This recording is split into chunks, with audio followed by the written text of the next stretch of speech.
ये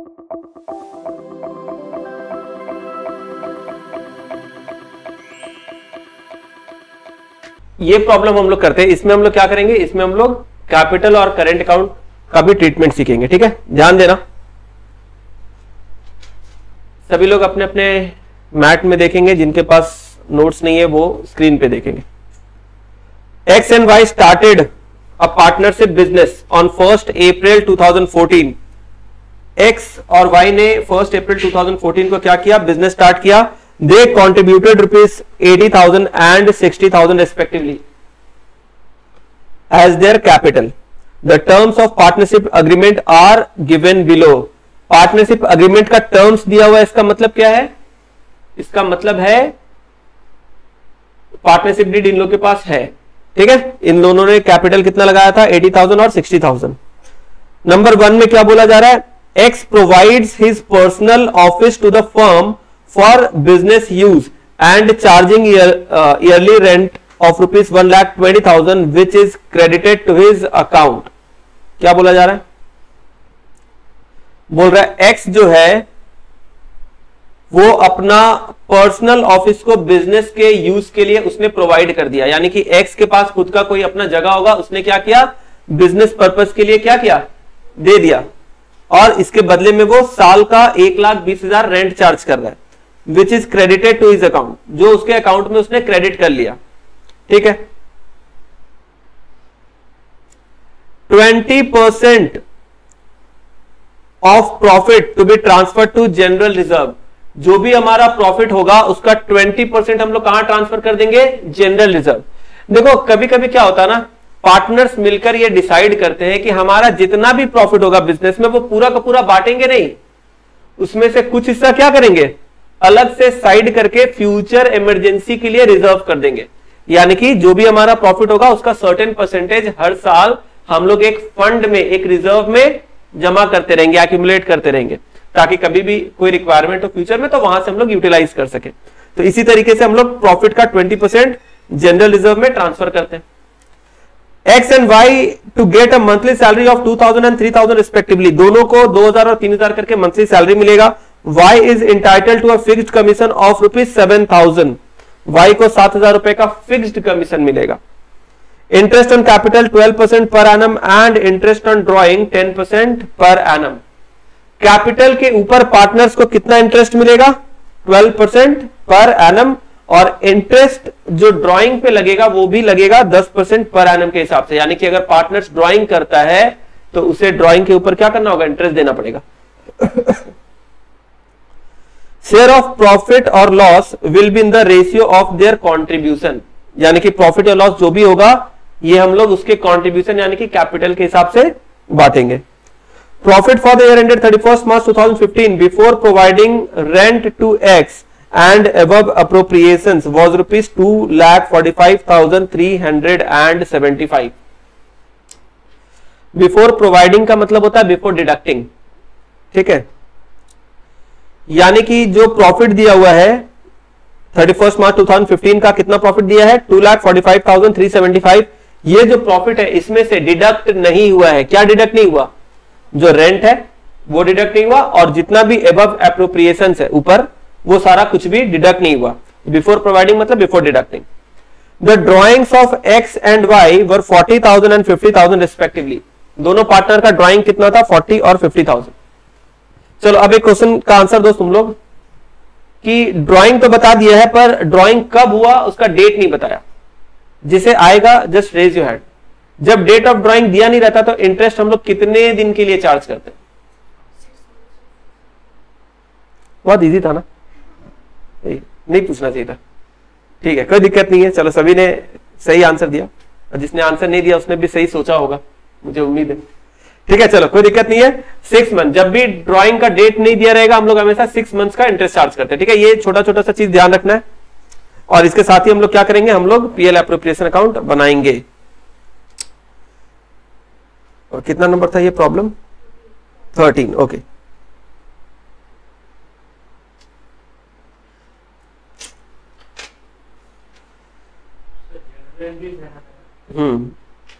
हम लोग, हाँ जनरल एंट्री है उसमें क्वेश्चन में बोला हुआ, हम लोग लेजर के हिसाब से पहले बनाते हैं, ठीक है। जर्नल अपने आप ही समझ जाओगे, जर्नल में क्या करवा देंगे, जर्नल भी।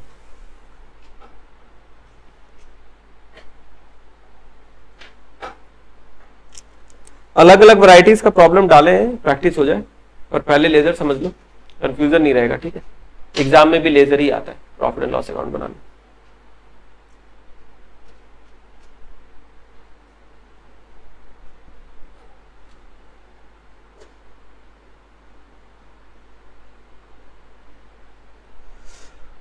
चलो ध्यान देंगे सब लोग।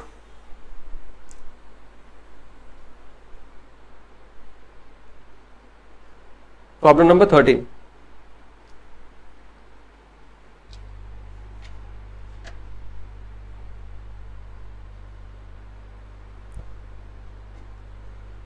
फॉर्मेट बनाओ सभी लोग, मेरे साथ साथ में बनाना, ठीक है।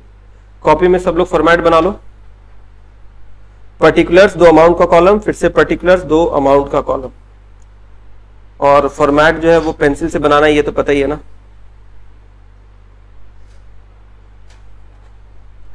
अगर तुम लोग नोटिस कर रहे हो, मैं अभी फॉर्मेट पेंसिल से ही बना रहा हूं, नहीं पता चल रहा है ना।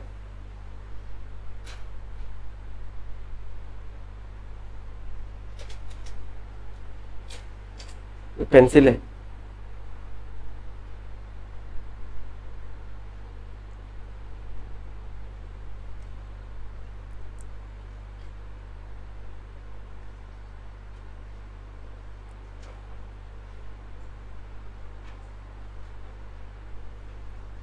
क्या नाम था दोनों का?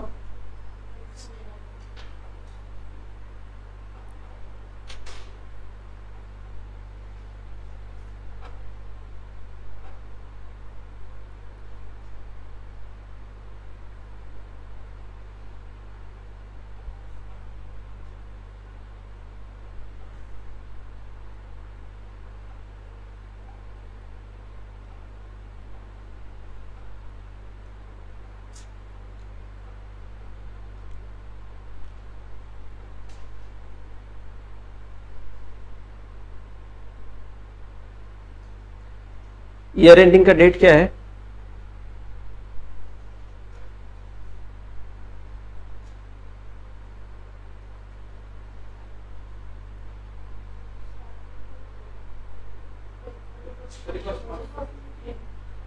March 15 ना।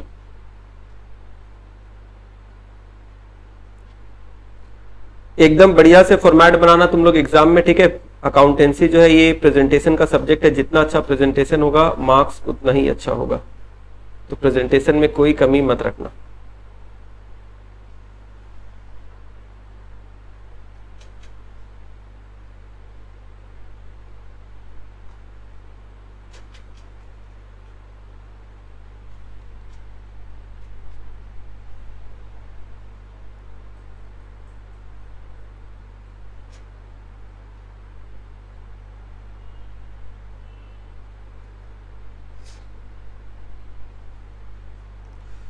सबसे पहले profit and loss appropriation account में हम लोग क्या लिखते हैं? सबसे पहले हम लोग लिखते हैं प्रॉफिट।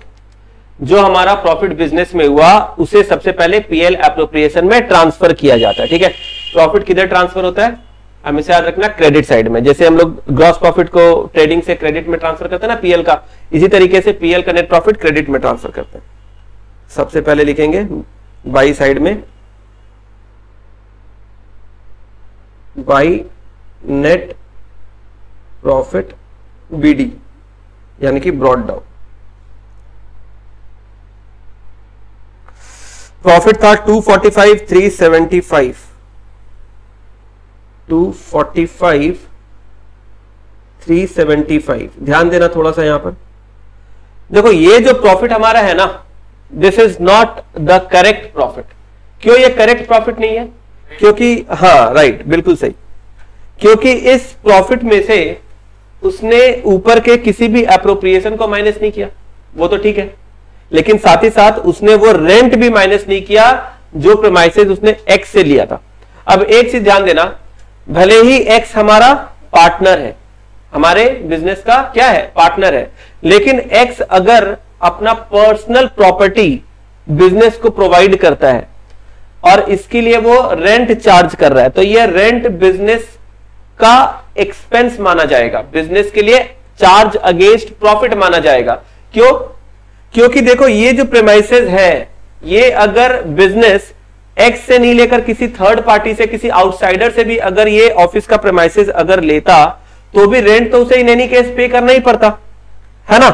तो ये अगर बाहर वाले से नहीं लेकर उसने अपने खुद के पार्टनर से अगर कोई प्लेस ले लिया ऑफिस के लिए और अपने पार्टनर को अगर वो रेंट दे रहा है, तो इस रेंट में और अगर वो किसी और को रेंट देता है, इसमें क्या डिफरेंस है? It doesn't make any difference.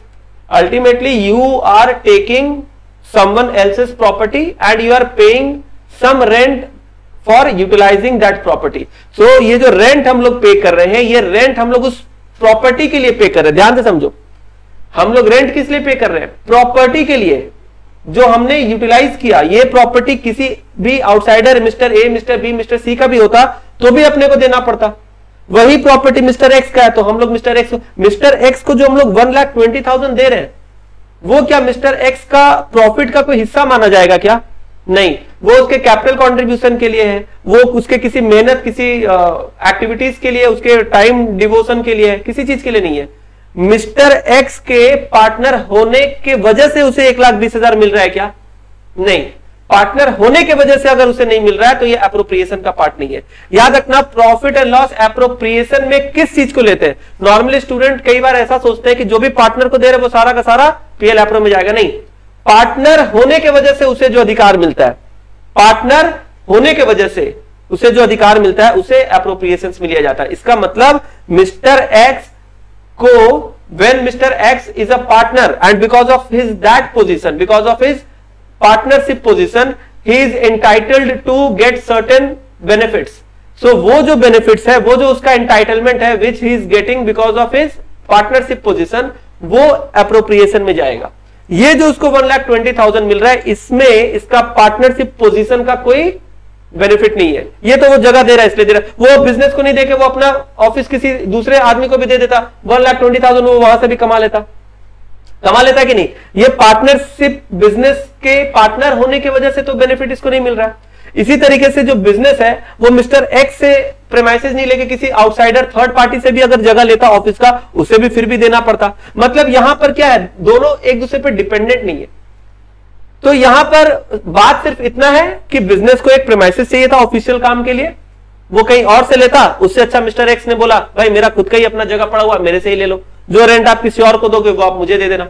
और बाकी सारे पार्टनर भी अग्री कर गए और मान गए। तो इसलिए जब भी कोई पार्टनर अपना कोई भी पर्सनल प्रॉपर्टी बिजनेस को प्रोवाइड करता है और इसके लिए कोई रेंट चार्ज करता है, इस तरह का रेंट कभी भी एप्रोप्रिएशन में नहीं लिया जाता है। ये एक बिजनेस का नॉर्मल एक्सपेंस होता है, जिसको हम लोग क्या बोलते हैं? Charge against profit.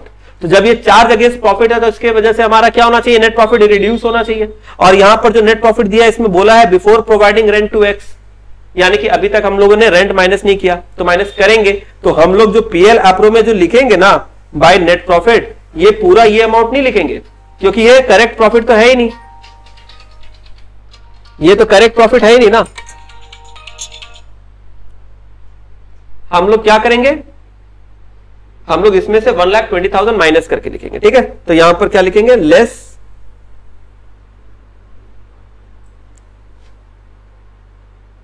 Rent to x, कितना? 1,20,000। इसका माइनस करने के बाद कितना आता है? 125, 125,375, ठीक है ना? ये हमने माइनस कर दिया तो हमारे बिजनेस का जो फाइनल प्रॉफिट आया, जो रियल नेट प्रॉफिट है, वो क्या है? वो है 125,375, ठीक है? चलो, अब क्या बोला जा रहा है कि हमारा जो भी प्रॉफिट होगा उसका 20% हम लोग जनरल रिजर्व में ट्रांसफर करेंगे, ठीक है? करते हैं। तो हम लोग क्या करेंगे? डेबिट साइड में लिखेंगे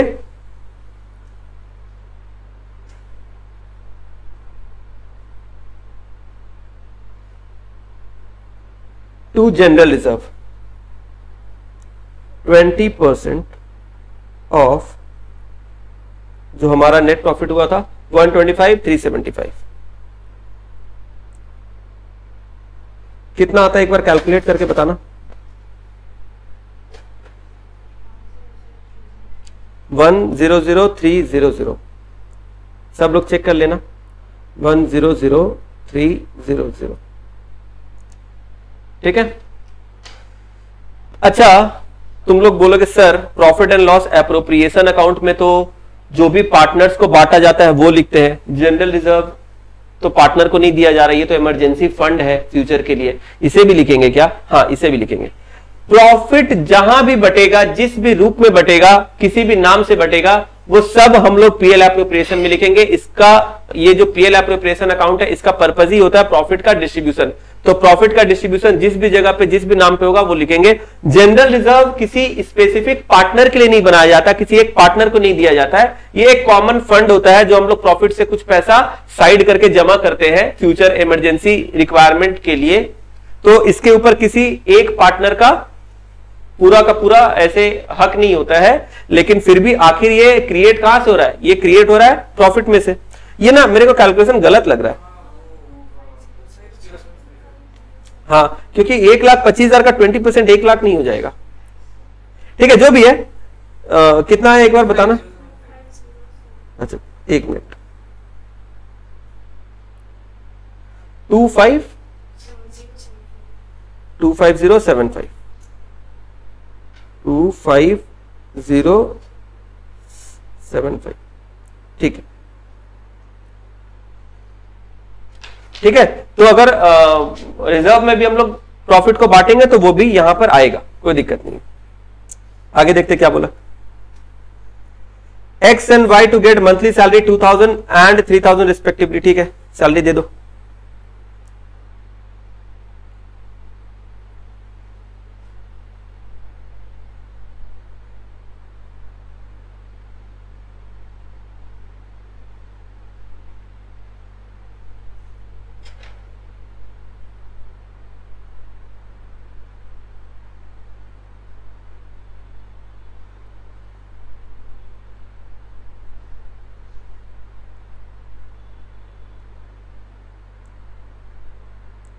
एक्स को 2000 करके देना ना।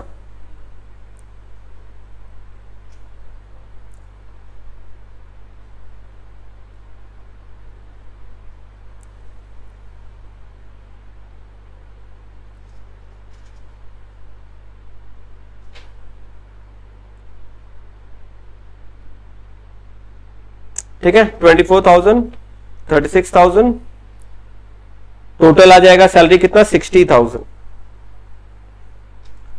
वाई को कमीशन मिलेगा 7,000 fixed.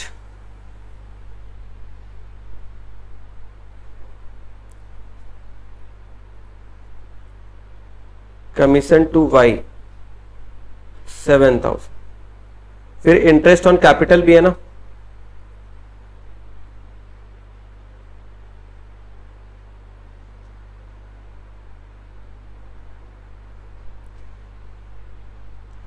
Interest on capital 12% per annum.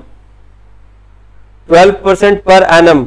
और कितना कितना कैपिटल था एक बार देखना। 80,000 60,000। 80,000 का 12% कितना होगा? 9,600।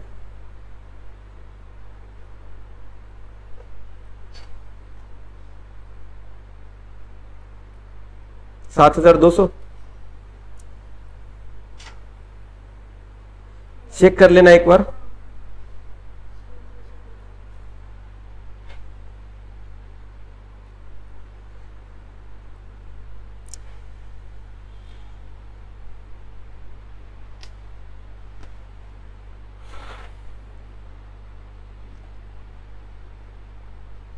और क्या है?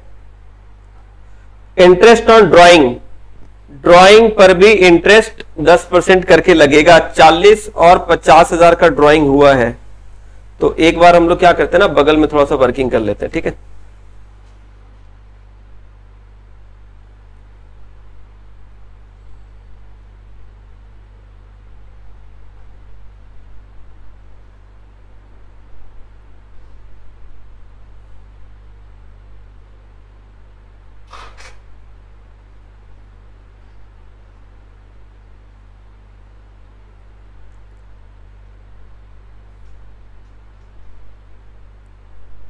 एक्स का कितना था ड्राइंग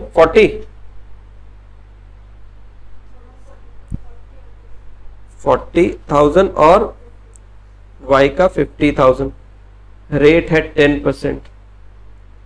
और क्योंकि डेट ऑफ ड्राइंग नहीं दिया गया है तो हम लोग क्या करेंगे 6 मंथ का इंटरेस्ट चार्ज करेंगे और इसके लिए हम लोग 6/12 कर देंगे क्योंकि 6 मंथ का चार्ज करना है। तो कितना आता है बोलो तो 2000 और 2500, यही आ रहा है ना, चेक कर लेना।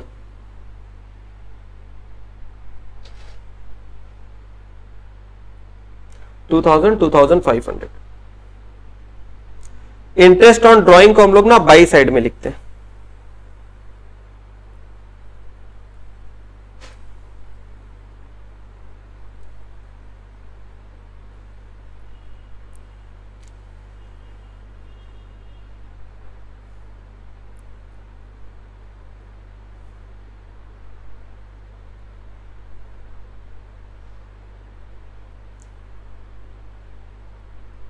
कैलकुलेशन को नोट में दिखा देना।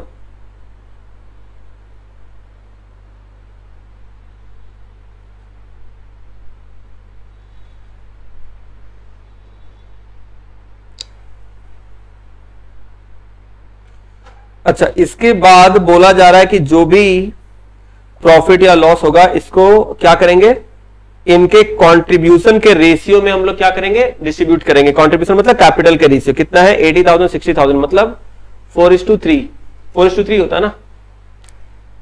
चलो सबसे पहले क्या करते हैं, हम लोग क्रेडिट साइड का टोटल करते हैं और डेबिट साइड के जितने भी आइटम्स है उसको माइनस करते हैं और देखते हैं कि फाइनली हमारे पास कितना बच रहा है। ठीक है, क्योंकि जितना भी अप्रोप्रिएशंस था वो तो सब हमने कर दिया। अब अपने देखते हैं कि हमारे पास फाइनली बचता कितना है।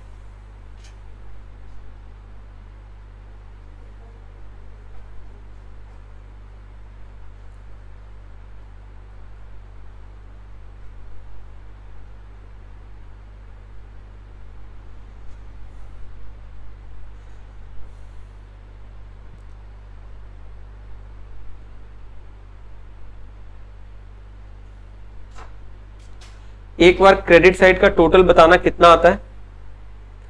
125,375 और 4,500 129,875 129,875 आई थिंक इसमें से डेबिट का माइनस करो, देखो कितना था 129,875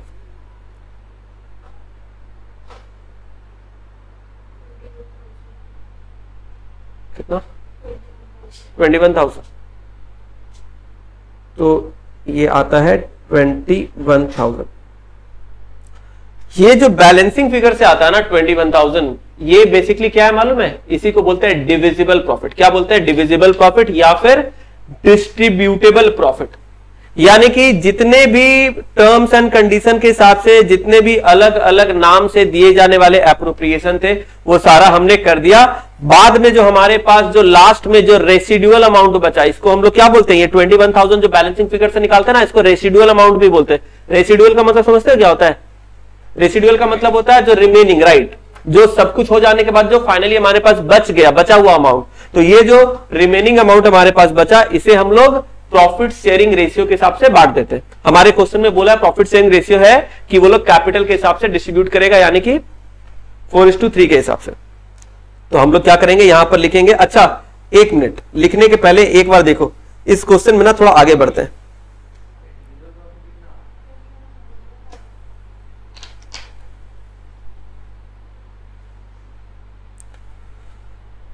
क्या हो गया, हाँ एक मिनट सिस्टम हैंग हो गया इसलिए रुक गया।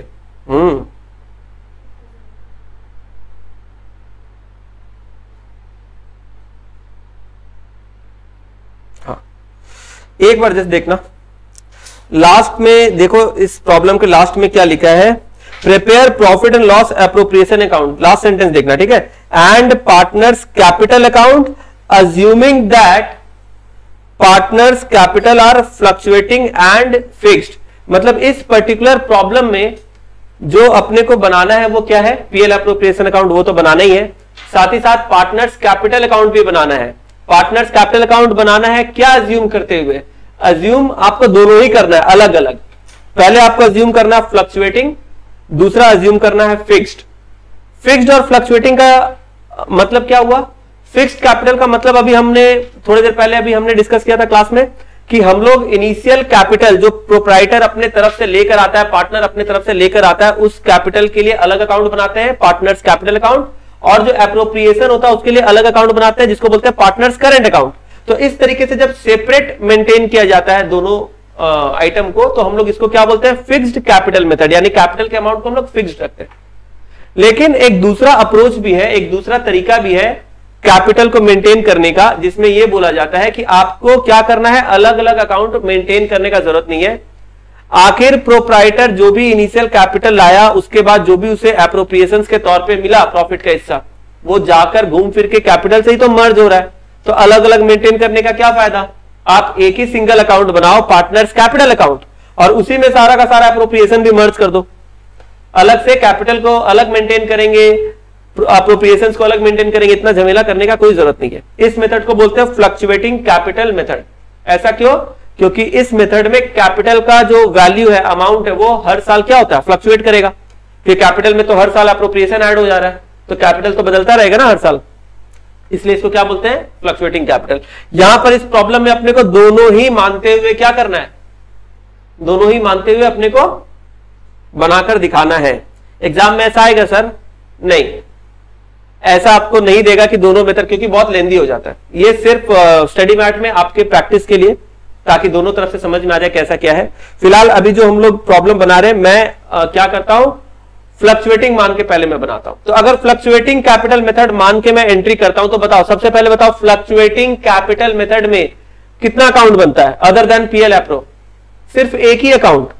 फ्लक्चुएटिंग कैपिटल में सिर्फ एक ही अकाउंट बनता है, कौन सा, पार्टनर्स कैपिटल, यानी करंट अकाउंट फ्लक्चुएटिंग मेथड में नहीं बनाया जाता है। ठीक है, तो हम लोग अभी क्या करते हैं, फ्लक्चुएटिंग कैपिटल मेथड को फॉलो करते हुए बनाते हैं। तो अगर हम लोग फ्लक्चुएटिंग कैपिटल मेथड को फॉलो कर रहे हैं, इसका मतलब we will not be making any current account, तो अपने सिर्फ क्या बनाएंगे, पार्टनर्स कैपिटल अकाउंट। जब हम लोग सिर्फ पार्टनर्स कैपिटल अकाउंट ही बनाएंगे, तो हम लोग ये जो डिविजिबल प्रॉफिट है ना, इसको किस नाम से लिखेंगे, पार्टनर्स कैपिटल अकाउंट, उसमें ट्रांसफर कर देंगे, लिखेंगे टू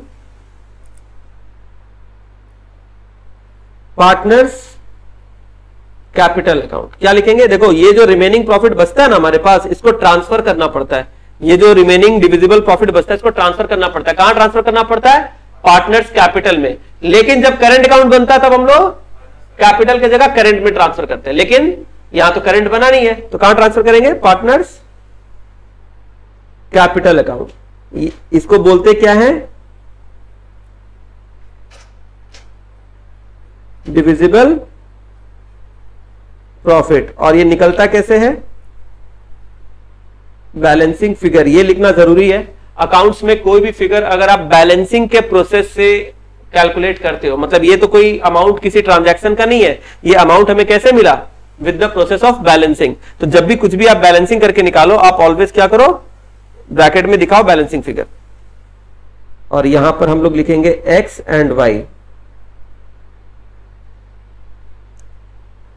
4:3 का रेशियो था ना,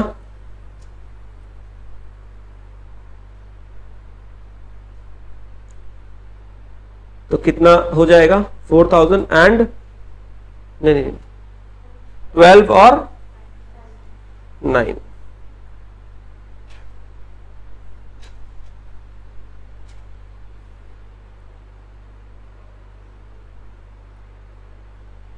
$12,000 और 9,000। क्लियर है, ये डिस्ट्रीब्यूशन सबको समझ आया ना। ये पूरा कंप्लीट प्रॉब्लम अब आप लोगों के सामने स्क्रीन पे है।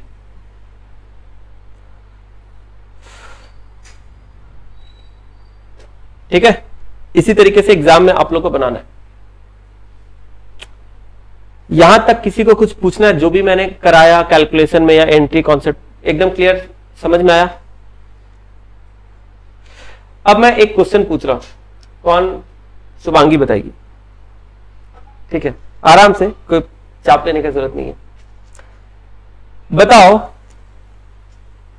पार्टनर एक्स को प्रॉफिट का टोटल कितना हिस्सा मिला, देखकर बताओ स्क्रीन में या कॉपी में। पार्टनर एक्स को प्रॉफिट का टोटल कितना हिस्सा मिला?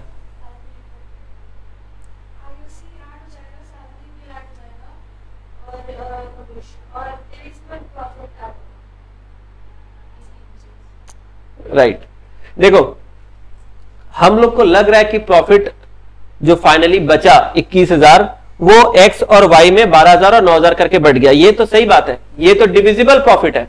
डिविजिबल प्रॉफिट मतलब सब कुछ माइनस करने के बाद जो हमारे पास बैलेंस रिमेनिंग बचा वो हमने बांटा 12 और 9 करके एक्स और वाई में। पर इसके ऊपर जो भी हमने बांटा सैलरी के नाम पे, कमीशन के नाम पे, इंटरेस्ट ऑन कैपिटल के नाम पे, ये सारा जो अमाउंट हमने पार्टनर्स को दिया, अलग अलग नाम से पार्टनर्स को दिया, ये पैसा कहां से आया? ठीक से देखो तो इस अकाउंट में देखो, देख के समझ में आ जाएगा। आखिर ये सब भी तो प्रॉफिट से ही तो कट के जा रहा है ना। आखिर हमारा टोटल प्रॉफिट कितना हुआ था? 1,25,375। इसी प्रॉफिट का तो अलग अलग टुकड़े में हिस्सा हुआ है। देखो, इसका एक पार्ट निकल के जनरल रिजर्व में चला गया, कुछ हिस्सा उसका निकल के सैलरी के रूप में बढ़ गया, कुछ पार्ट उसका निकल के कमीशन में बढ़ गया, उसी का कुछ पार्ट इंटरेस्ट ऑन कैपिटल के नाम पे चला गया पार्टनर्स को, और फाइनली जो बच गया वो हमने डिविजिबल प्रॉफिट के नाम पे प्रॉफिट शेयरिंग रेशियो के हिसाब से दे दिया, कैपिटल के रेशियो में, क्योंकि बोला था डीड में, है ना। समझ में आया? तो याद रखना, हम लोग पीएल एप्रो अकाउंट में जो कुछ भी हम लोग लिखते हैं डेबिट के साइड में, यानी कि जो भी हमारा एप्रोप्रिएशन होता है, घूम फिर के हम लोग अलग अलग नाम से मेंशन करते हैं, पर ये सब कुछ प्रॉफिट का ही पार्ट होता है। यानी प्रॉफिट ही टूट टूट के अलग अलग नाम से पार्टनर्स में बढ़ता है। तो पार्टनर्स को टोटल मिला के क्या मिल रहा है? ये सारा चीज मिल रहा है, अलग अलग नाम से ये सारा चीज मिल रहा है। और पार्टनर को प्रॉफिट का कोई भी हिस्सा मिलता है, पार्टनर को प्रॉफिट का कोई भी हिस्सा मिलता है, किसी भी नाम से मिलता है, अभी थोड़ी देर पहले मैंने बताया था, वो सब कहां चला जाता है? उसके कैपिटल में जाके मर्ज हो जाता है। वो कहां चला जाता है? उसके कैपिटल में जाके मर्ज हो जाता है। ठीक है, तो यहां पर हम लोग क्या करेंगे? ये सबको उसके कैपिटल में ले जाके मर्ज कर देंगे।